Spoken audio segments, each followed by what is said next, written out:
ಕೂಡ ಆಸೆ ಇದೆ. ಅವರ ಗೌರವಧನವನ್ನು ಜಾಸ್ತಿ ನೋಡ್ಬೇಕು, ಬಹಳಷ್ಟು ಕೆಲಸ ಅವ್ರು ಮಾಡ್ತಾ ಇದ್ದಾರೆ. ಬಟ್ ಇದು ಕೇಂದ್ರ ಸರ್ಕಾರ ಕೂಡ ಸ್ವಲ್ಪ ಕಣ್ ತೆಗಿಬೇಕಾಗುತ್ತೆ. ಬರೀ ರಾಜ್ಯ ಸರ್ಕಾರ ಕಡೆ ಬಟ್ ಮಾಡಿದ್ರೆ ನಾನು ಹೇಳ್ತಾ ಇದ್ದೀನಿ ತಮಗೆ ಎಲ್ಲರಿಗೂ ನಮಸ್ಕಾರ. ರಾಜ್ಯದಲ್ಲಿನ ಅಂಗನವಾಡಿ ಆಶಾ ಕಾರ್ಯಕರ್ತೆಯರು ತಮಗೆ ನೀಡ್ತಾ ಇರತಕ್ಕಂತಹ ಗೌರವಧನವನ್ನು ಹೆಚ್ಚಳ ಮಾಡಬೇಕು ಅಂತ ನಿರಂತರವಾಗಿ ಹೋರಾಟವನ್ನ ಮಾಡ್ತಾ ಇದ್ದಾರೆ. ಮುಖ್ಯಮಂತ್ರಿ ಸಿದ್ದರಾಮಯ್ಯ ಅವರು 2026-27ನೇ ಸಾಲಿನ ಬಜೆಟ್ನಲ್ಲಿ ತಮ್ಮ ಗೌರವಧನವನ್ನು ಹೆಚ್ಚಳ ಮಾಡಿಯೇ ಮಾಡುತ್ತಾರೆ ಅಂತ ಅವರೆಲ್ಲರೂ ನಂಬಿದ್ರು.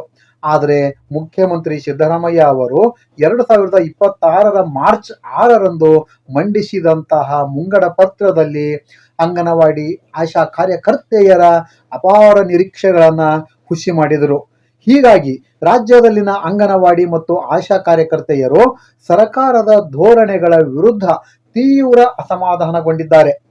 ಇದೇ ವಿಷಯವನ್ನು ಮಂಡ್ಯ ಜಿಲ್ಲೆ ಮೇಲುಕೋಟೆ ಕ್ಷೇತ್ರದ ಶಾಸಕ ದರ್ಶನ್ ಪುಟ್ಟಣ್ಣಯ್ಯ ಅವರು 2026 ಮಾರ್ಚ್ 18ರ ವಿಧಾನಮಂಡಲ ಅಧಿವೇಶನದ ವಿಧಾನಸಭೆ ಪ್ರಶ್ನೋತ್ತರ ಕಲಾಪದಲ್ಲಿ ಪ್ರಸ್ತಾಪವನ್ನ ಮಾಡಿದರು. ರಾಜ್ಯದಲ್ಲಿನ ಅಂಗನವಾಡಿ ಆಶಾ ಕಾರ್ಯಕರ್ತೆಯರು ಮಾಡುವ ಕೆಲಸಕ್ಕೆ ತಕ್ಕಂತೆ ಅವರಿಗೆ ವೇತನವನ್ನು ಕೊಡಲಾಗುತ್ತಿದೆಯೇ? ಅಂಗನವಾಡಿ ಆಶಾ ಕಾರ್ಯಕರ್ತೆಯರು ಸಮಾಜಕ್ಕೆ ನೀಡ್ತಾ ಇರತಕ್ಕಂತಹ ಅಮೂಲ್ಯ ಸೇವೆಯನ್ನ ಗಮನದಲ್ಲಿಟ್ಟುಕೊಂಡು ಸರ್ಕಾರವು 2026-27ನೇ ಹಣಕಾಸು ವರ್ಷದಲ್ಲಿ ಅವರ ವೇತನ ಹೆಚ್ಚಳಕ್ಕೆ ಕ್ರಮಗಳನ್ನು ಕೈಗೊಳ್ಳುವುದೇ ಎನ್ನುವ ಪ್ರಶ್ನೆಗಳನ್ನು ದರ್ಶನ್ ಪುಟ್ಟಣ್ಣಯ್ಯ ಅವರು ಸದನದ ಮುಂದಿಟ್ಟಿದ್ದರು. ಅವರ ಪ್ರಶ್ನೆಗೆ ಶಾಸಕ ಪ್ರಭು ಚವ್ಹಾಣ್ ಅವರೂ ಸಹ ಧ್ವನಿಗೂಡಿಸಿ ಅಂಗನವಾಡಿ ಕಾರ್ಯಕರ್ತೆಯರ ಗೌರವಧನವನ್ನು ಸರ್ಕಾರ ಹೆಚ್ಚು ಮಾಡಬೇಕು ಅಂತ ಆಗ್ರಹ ಮಾಡಿದರು. ಮಹಿಳೆ ಮತ್ತು ಮಕ್ಕಳ ಅಭಿವೃದ್ಧಿ ಇಲಾಖೆ ಸಚಿವೆ ಲಕ್ಷ್ಮೀ ಹೆಬ್ಬಾಳ್ಕರ್ ಅವರು ಸದಸ್ಯರ ಪ್ರಶ್ನೆಗಳಿಗೆ ಉತ್ತರಿಸುತ್ತಾ ಗೌರವಧನ ಹೆಚ್ಚಳದ ವಿಚಾರದಲ್ಲಿ ಕೇಂದ್ರ ಸರ್ಕಾರವೂ ಸಹಕರಿಸಿ ಅಂಗನವಾಡಿ ಕಾರ್ಯಕರ್ತೆಯರ ಗೌರವಧನವನ್ನು ಹೆಚ್ಚಿಸಬೇಕು ಅಂತ ಹೇಳಿದರು.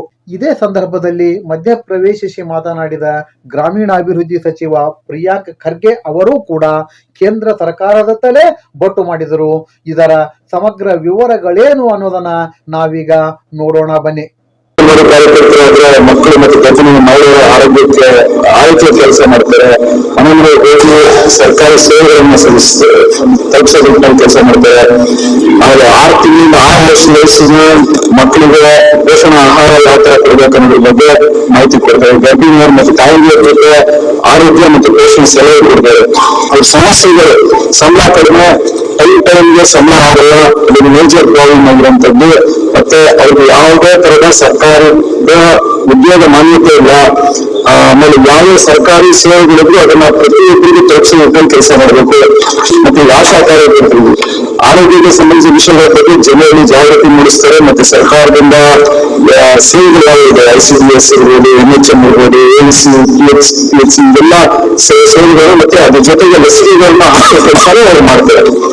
ಈ ರೀತಿ ಅಂಗನವಾಡಿ ಕಾರ್ಯಕರ್ತರು ಮತ್ತೆ ಆಶಾ ಕಾರ್ಯಕರ್ತರು ರಾಜ್ಯ ಕೊನೆಯ ವ್ಯಕ್ತಿಯ ತಳಮಟ್ಟದಲ್ಲಿ ಬರೀ ಮುಖ್ಯ ಸೇವೆಯನ್ನು ಒದಗಿಸುತ್ತಾರೆ.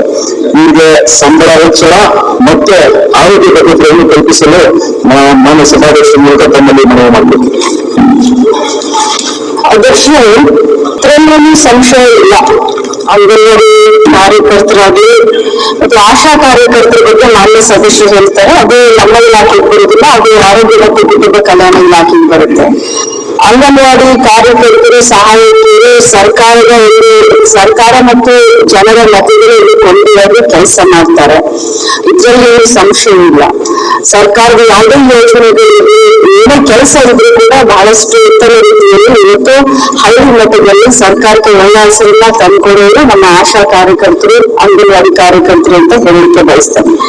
ನೀವು ಹೇಳಿದ ಹಾಗೆ ನಾನು ಅವರಿಗೆ ಗೌರವಧನವನ್ನ ನೀವು ಹೆಚ್ಚಿಗೆ ಮಾಡಬೇಕು ಅಂತ ನಮಗೆ ತಾವು ಹೇಳಿದ್ರು. ಅಧ್ಯಕ್ಷರು ಬಹಳ ಹೆಮ್ಮೆಯಿಂದ ಹೇಳಲಿಕ್ಕೆ ಬಯಸ್ತೇನೆ. ಕರ್ನಾಟಕ ರಾಜ್ಯ ಇಡೀ ದೇಶದಲ್ಲಿ ಅತ್ಯಧಿಕ ಗೌರವಧನವನ್ನ ಕೊಡುತ್ತೆ. ಹರಿಯಾಣ, ತೆಲಂಗಾಣ, ಕೇರಳ ನಂತರ ನಮ್ಮ ರಾಜ್ಯ ಸುಮಾರು, ಯಾಕಂತಂದ್ರೆ ಕೇಂದ್ರ ಸರ್ಕಾರ ಗೌರವಧನವನ್ನ ಪಾವತಿಸೋದು 2,700 ರೂಪಾಯಿ.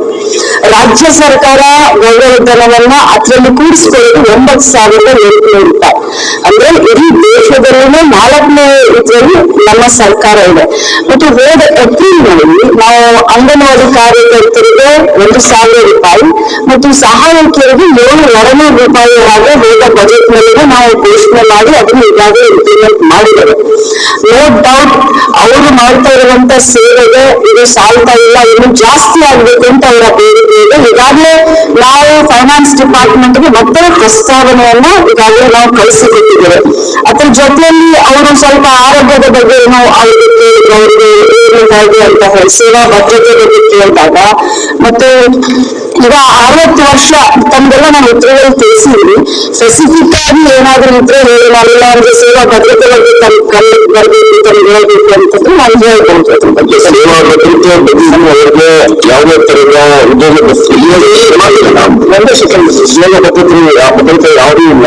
ಅವ್ರಿಗೆ ಯಾವ ತರ ಆದ್ರೂ ಸರ್ಕಾರದ ಮೇಲೆ ಆಕ್ಷನ್ ಎಲ್ಲ ಕೊಟ್ಟಿದ್ದೀವಿ. ಆದ್ರೆ ಅವ್ರಿಗೆ ಇನ್ನೂ ಭದ್ರತೆ ಯಾವ ತರ ಮತ್ತೀಗ ವೇಜಸ್ ಏನಿದೆ ಅದು ಅವ್ರಿಗೆ ಸಿಗ್ತಾ ಇಲ್ಲ. ಈಗ ಹುಡುಗರು ಅತಿ ಹೆಚ್ಚು ಕೊಡ್ತಾ ಇರೋದು ನಮ್ಮ ರಾಜ್ಯದಲ್ಲಿ, ಆದ್ರೆ ನೀವು ವೇಜಸ್ ಅವ್ರಿಗೆ ಸಿಗ್ತಾ ಇಲ್ಲ ಅಂದ್ರೆ ತುಂಬಾ ಕಷ್ಟ ಆಗುತ್ತೆ. ಮನೆ ಹೋಗಿ ಅವರು ಸರ್ವೆ ಮಾಡಿ ಕೆಲಸಗಳನ್ನ ಮಾಡ್ತಾ ಇರೋದ್ರಿಂದ ನಿಮಗೆ ಮೇಲೆ ಹೆಚ್ಚಾಗಿ ಹೇಳ್ಬೇಕಾಗಿಲ್ಲ. ಸೇವಾ ಭದ್ರತೆ ಯಾವ ತರ ಕೊಡ್ತೀನಿ ಅನ್ನೋದ್ರ ಬಗ್ಗೆ ನಮ್ಮ ಅಧ್ಯಕ್ಷರು ಎಲ್ಲರೂ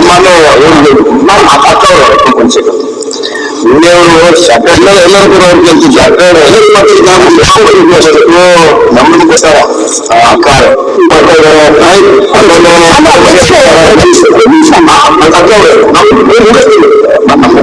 ಜಾಸ್ತಿ ಮಾತಾಡಲ್ಲ. ಅದಕ್ಕಾಗಿ ಎಲ್ಲ ಕಡೆ ಕೆಲಸ ಮಾಡ್ತಾ ನಾವು ಒಪ್ಕೊಂಡಿದ್ವಿ. ಅದಕ್ಕಾಗಿ ಜಾಸ್ತಿ ಸಂಖ್ಯೆ ಮಾಡಬೇಕು ನಮ್ಮ ಸರ್ಕಾರಕ್ಕೆ ಒತ್ತಾಯ ಮಾಡ್ತೀವಿ. ಅಧ್ಯಕ್ಷರೇ, ಅಂಗನವಾಡಿ ಟೀಚರ್ PSC ಪಾಸ್ ಆಗೋರಿಗೆ ಮೆರಿಟ್ ತಿಳಿಯುತ್ತೆ ಅಧ್ಯಕ್ಷರು. ಪ್ರತಿಯೊಂದು ತಾಲೂಕಿನಲ್ಲಿ 4 ಜನ ಅಧ್ಯಕ್ಷರು PUC ಸೈನ್ಸ್ 95% ಟೀಚರ್ ಆಗಿರೋ ಅಧ್ಯಕ್ಷರು. ಏನ್ ತಾಲೂಕಲ್ಲಿ ಅವ್ರಿಗೆ ದಯಮಾಡಿ ಅದು 15 ಮಕ್ಕಳು ಹೇಳಿ ಅವ್ರಿಗೆ ಉಪಯೋಗ ಆಗುತ್ತಿಲ್ಲ. KPS ಶಾಲೆಗಳು ಇಂಗ್ಲಿಷ್ ಕಲಿಸಬೇಕು. ಮ್ಯಾಥಮೆಟಿಕ್ಸ್, ಇಂಗ್ಲಿಷ್, ಸೈನ್ಸ್ ಫ್ಲೂಯೆಂಟ್ ಇರೋದು ದಯಮಾಡಿ ಅವ್ರಿಗೆ ಆ KPS ಶಾಲೆಗಳಿಗೆ ಮಾಡ್ಬೇಕು. 4 ವರ್ಷ ಇನ್ನು 12 ಅಂದ್ರೆ 5 ಟೆಸ್ಟಿಂಗ್ ಅಂತ ನಮ್ಮ ಅಧ್ಯಕ್ಷರು ಇಲ್ಲಿ ನನ್ನ ಶಾಸಕರು ಹೇಳ್ತಾ ಇದ್ದಾರೆ, ಅವ್ರು ನನಗೆ ನನಗೆ ಕೊಟ್ಟಿದ್ದಾರಂತೆ. ನಮಗೂ ಕೂಡ ಆಸೆ ಇದೆ ಅವರ ಗೌರವದಲ್ಲಿ ಜಾಸ್ತಿ ನೋಡ್ಬೇಕು, ಬಹಳಷ್ಟು ಕೆಲಸ ಅವ್ರು ಮಾಡ್ತಾ ಇದ್ದಾರೆ. ಮತ್ತೆ ಇದು ಕೇಂದ್ರ ಸರ್ಕಾರ ಕೂಡ ಸ್ವಲ್ಪ ಕಣ್ ತೆಗಿಬೇಕಾಗುತ್ತೆ. ಬರೀ ರಾಜ್ಯ ಸರ್ಕಾರ ಕಡೆ ಬಟ್ ಮಾಡಿದ್ರೆ ನಾನು ಹೇಳ್ತಾ ಇದ್ದೀನಿ ತಮಗೆ 9,800 ರೂಪಾಯಿಯನ್ನು ನಾವು ಕೊಡುವಂತ ಹಂತದಲ್ಲಿ ಬರೀ 2,700 ಅವರು ಕೊಡ್ತಾರೆ. ಇದು 50-50 ಶೇರಿಂಗ್ ಇದೆ.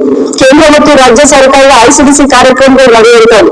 ಅಂಗನವಾಡಿಗಳನ್ನು ತೆಗೆದು ದಿವಂಗತ ಶ್ರೀಮತಿ ಇಂದಿರಾ ಗಾಂಧೀಜಿ ಒಂದು ಒಳ್ಳೆ ಉತ್ತಮವಾದಂತ ಒಂದು ವಿಷಯವನ್ನು ಇಟ್ಕೊಂಡು ಬಡವರ ಮಕ್ಕಳಿಗೆ ಪೌಷ್ಟಿಕಾಂಶದ ಜೊತೆಯಲ್ಲಿ ಉತ್ತಮ ಗುಣಮಟ್ಟದ ಒಂದು ಶಿಕ್ಷಣ ಸಿಕ್ಕಬೇಕು ಅನ್ನುವಂತ ಒಂದು ಆಸೆಯಿಂದ ಬಟ್ ಕೇಂದ್ರ ಸರ್ಕಾರಕ್ಕೆ ಪದೇ ಹೋಗಿ ನಾವು ಕೂಡ ನಿಮ್ಗೆ ಕೊಡ್ತಾ ಇದ್ದೀವಿ. ಈಗ ನಮ್ಮ ಅಂಗನವಾಡಿ ಕಾರ್ಯಕರ್ತರು ಅವ್ರು ಕೊಡ್ತಾ ಇದ್ದಾರೆ. ನಾನು ಪರ್ಸನಲ್ ಹೋಗಿ ಕೇಂದ್ರ ಮಂತ್ರಿಗಳಿಗೆ ಭೇಟಿಯಾಗಿ ನಾನು ಕೂಡ ಹೇಳ್ತಾ ಇದ್ದೀನಿ. ಬೇರೆ ರಾಜ್ಯದ ಮಹಿಳಾ ಮಕ್ಕಳ ಕಲ್ಯಾಣ ಇಲಾಖೆಯ ಮಂತ್ರಿಗಳು ಕೂಡ ರಿಕ್ವೆಸ್ಟ್ ಮಾಡಿದ್ರು. ಅವ್ರು ಕೂಡ ಪರಿಗಣನೆಗೆ ಇನ್ನೂ ತಗೊಳ್ತಾ ಇಲ್ಲ. ಅವರು ಸ್ವಲ್ಪ ಜಾಸ್ತಿ ಮಾಡಿದ್ರೆ ನಾವು ಮಾಡ್ಕೊಂಡಿದ್ರು. ಸೊ ಗುಣಮಟ್ಟದ ಶಿಕ್ಷಣ ನಮ್ಗೆ ಅಂಗನವಾಡಿಗಳಲ್ಲಿ ಕೊಡ್ಬೇಕು. ಯಾಕಂದ್ರೆ ಅಂಗನವಾಡಿಗೆ ಬರೋರು ಯಾರು KPSC ಇದ್ರಲ್ಲಿ ಉತ್ತಮವಾದಂತ ಸಲಹೆ. ಬಟ್ ಎಲ್ಲ ಅಧ್ಯಕ್ಷ ತಮ್ಮ ಗಮನಕ್ಕೆ ತರಲಿಕ್ಕೆ ಬಯಸ್ತೇನೆ. ಪೋಸ್ಟ್ ಗ್ರಾಜುಯೇಟ್ ಆದಂತವ್ರು MA M.Com ಆದಂತವ್ರು PSC ಆದಂತವ್ರು ಸುಮಾರು 17,000 ಕಾರ್ಯಕರ್ತರು ನಮ್ಮ ಇಲಾಖೆಯಲ್ಲಿ ಅಂಗನವಾಡಿ ಕಾರ್ಯಕರ್ತರು ಕೆಲಸ ಮಾಡ್ತಾ ಇದ್ದಾರೆ. ನಮ್ಗೂ ಕೂಡ ಗುಣಮಟ್ಟವನ್ನು ಉಳಿಸ್ಕೊಳ್ಬೇಕಾಗಿದೆ. ಇಷ್ಟು ತಮ್ಮ ಮುಖಾಂತರ ನಮ್ಮ ಸದಸ್ಯರು ಗಮನಕ್ಕೆ 12,000 per month ಇದೆ sir. State share 9,300, central share 2,700, ಆಶಾ ಕಾರ್ಯಕರ್ತರು per month salary 8,000, 6,000 state share, 7,000 central government share. ಅದೇ ರೀತಿ ಮಿಡ್ ಕುಕ್ ಶೇರ್ ಸರ್ 4,100 ನಮ್ ಶೇರ್, 600 ರೂಪಾಯಿ ಸೆಂಟ್ರಲ್ ಶೇರ್. ಈಗ ಇಷ್ಟಂತ ನಾವೇ ಖರ್ಚು ಮಾಡೋದು ಸರ್. ಎಲ್ಲದಕ್ಕೂ ನಾವೇ ಖರ್ಚು ಮಾಡ್ತಾ ಇದ್ದೀವಿ. ಹೆಸರು ಮಾತ್ರ ಸೆಂಟ್ರಲ್ ಗವರ್ಮೆಂಟ್ ಮೋದಿ ಫೋಟೋ ಹಾಕ್ಬಿಟ್ಟು ಎಲ್ಲ ಕೇಳಿದೆ. JJM ನಾವೇ ಕೊಡ್ತಾ ಇರೋದು, ನಿಮ್ಮ 15 ಫೈನಾನ್ಸ್ ನಾವೇ ಕೊಡ್ತಾ ಇರೋದು. ಇದರಲ್ಲಿ ಹೆಚ್ಚು ಫಾಲ್ ನಮ್ಗೆ ಇರೋದು. ನಾವು ಕೊಡೋಣ, ಆದ್ರೆ ಅಟ್ಲೀಸ್ಟ್ 50-50 ಶೇರಿಂಗ್, 60-40 ಶೇರಿಂಗ್ ಏನಾದ್ರೂ ಇದ್ರೆ ಎಲ್ಲರಿಗೂ ಅನುಕೂಲ. ಆಶಾ